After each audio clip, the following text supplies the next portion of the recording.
اللہ تعالیٰ نے رمضان میں زوجہ کے قریب جانے سے صحابہ کو منع کیا تھا. بڑا دلچسپ واقعہ ہے. رمضان کی راتوں میں بھی زوجہ کے قریب جانے سے منع کیا تھا. ایک صحابی تھے، وہ رات میں کہیں چلے گئے. اب بڑے پریشان ہوئے، رسول اللہ صلی اللہ علیہ وسلم کے پاس آئے، عرض کیا یا رسول اللہ مجھ سے غلطی ہوئی، رمضان کی رات میں نے اپنی زوجہ کے قریب چلا. آپ نے فرمایا کیوں؟ وہ بڑا دلچسپ واقعہ ہے، بس بظاہر تھوڑا حیا کے خلاف بھی ہے لیکن اتنا بھی نہیں ہے. وہ کہہ رہے میری زوجہ کہیں پانی بھرنے کے لیے جا رہی تھی، ان کی پنڈلی کھلی تو میری نظر بیوی کی پنڈلی پر پڑی اور میں بس پاگل ہو گیا بیوی کے عشق میں. میں یہ اس لیے بیان کر رہا ہوں کہ جو لوگ نظر کی حفاظت کرتے ہیں وہ بیوی کے عشق میں پاگل ہوتے ہیں. جو دن رات انٹرنیٹ پر پنڈلیاں دیکھتے رہتے ہیں انہیں بیوی کی پنڈلی بھی کیا شکل بھی اچھی نہیں لگتی ان کو. بد نظری کا یہ عذاب ہے، وبال ہے کہ جو اللہ نے گھر میں آپ کے لیے بٹھائی ہے وہ آپ کو اچھی نہیں لگے گی. تو نظر کی حفاظت کیا کرو، اس سے آپ کو اپنی بیوی سے عشق ہوگا، محبت ہوگی. بات آ رہی ہے سمجھ میں؟ تو اب دیکھو کیسا روزے کی حالت ہے. رمضان میں پابندی ہے، اسلام میں حکم تھا جو رمضان میں بیوی سے ہم بستری کرے گا 60 روزے لگاتار رکھنے پڑیں گے. کتنا بڑا جرم، لیکن صحابی سے برداشت نہیں ہوا. صرف زوجہ کے پاؤں پہ نظر پڑی ہے تو وہ کیسے بیوی سے محبت کرتے ہوں گے، اور وہ بیوی کے بغیر رہ سکتے ہوں گے. اور آج لوگوں کے فون آتے ہیں ہماری بیگم جس میگے جاتی ہے اتنی خوشی ہے، ایسا اچھا سا فیل ہوتا ہے، ایسا عجیب سا محسوس ہو رہا ہوتا ہے جیسے آزاد ہو گئے.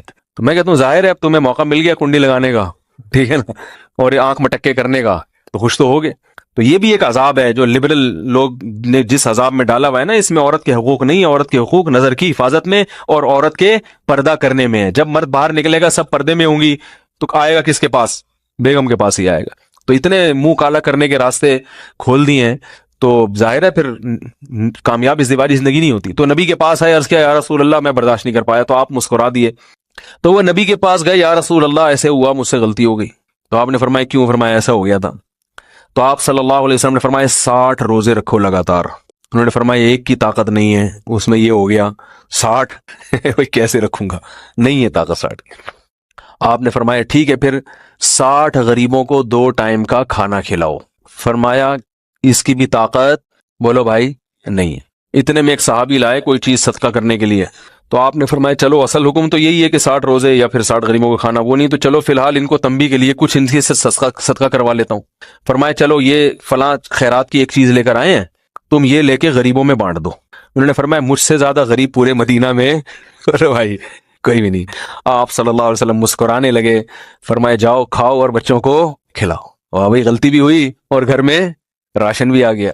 تو اس کے بعد قرآن کی آیت نازل ہوئی کہ احل لکم لیلۃ الصیام الرفث الی نسائکم ہن لباس لکم وانتم لباس لہن علم اللہ انکم کنتم تختانون انفسکم فتاب علیکم وعفى عنکم فالآن باشروہن وابتغوا ما کتب اللہ لکم.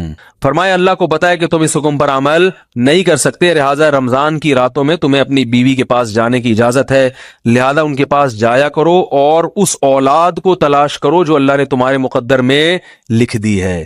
قرآن جہاں بھی بیوی سے ریلیشن قائم کرنے کی بات کرتا ہے اولاد کا ذکر لازمی کرتا ہے، یعنی تلاش کرو اس اولاد کو جو اللہ نے تمہارے لیے لکھ دی ہے.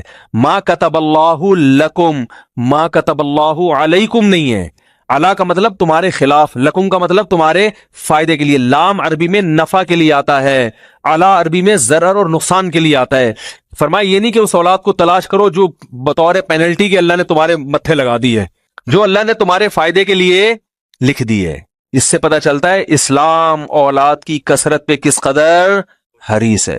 بات آ رہی ہے اور بھی اس بارے میں آیتیں ہیں قرآن مجید کی، مگر میں اب زیادہ تفصیل میں نہیں جاؤں گا. کچھ آیتیں رہ گئی ہیں، کچھ احادیث رہ گئی ہیں، تو وہ انشاءاللہ پھر اگلے